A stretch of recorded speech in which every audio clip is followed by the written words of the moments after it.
Okay. In this video, I'm going to talk a little bit about words in context. And here, in particular, I'm going to talk about a word or a phrase that we meet that we don't know the meaning of. Now, commonly it's a word, but occasionally it'll be a phrase. This task. Well, first of all, we bring the context.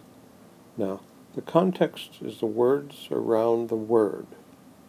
So this includes within a sentence or in sentences, or can even spread out to a paragraph. So this is the language that we have available when we are reading. So this is part of what we have. It's a big part, but it's not the only part. The other part is our knowledge.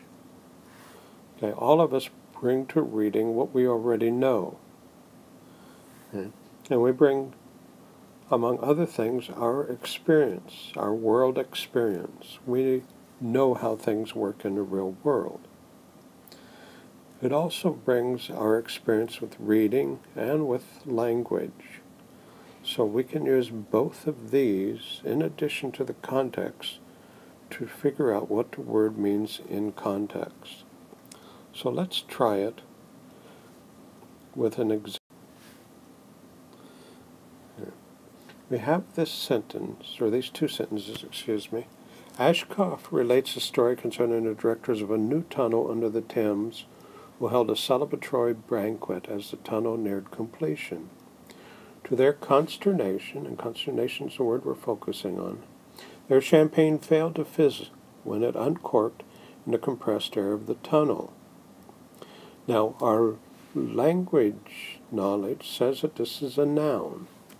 And looking at where it's at in a sentence, we say that it is an object of a preposition.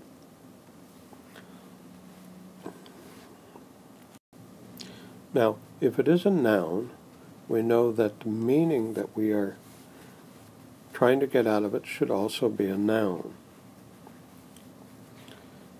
Okay. And since it's an object of a preposition, we might be able to put it someplace else in the sentence in order to help us.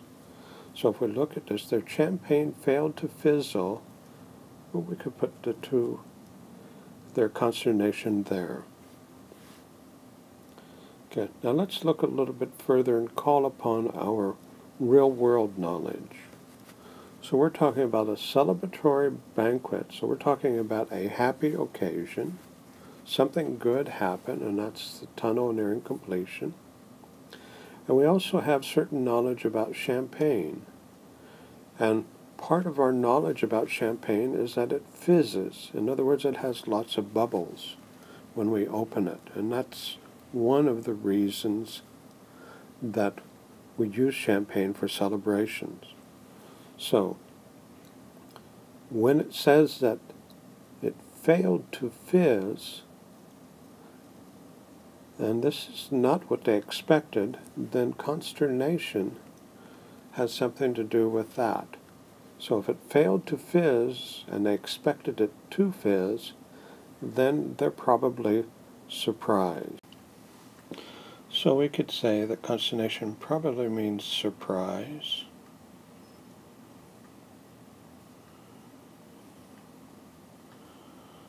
Or, given the context, we look at it, failed to fizz,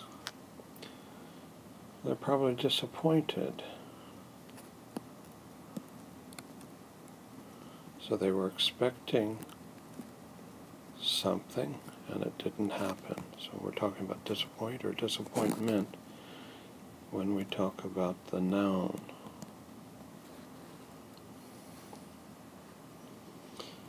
So, and then if we reread the sentence, to their disappointment, their champagne failed to fizzle when uncorked in the compressed air, or to their surprise, their champagne failed to fizzle when uncorked in the compressed air of the tunnel. It makes sense, and so this looks like a good guess on our part. So thank you for listening.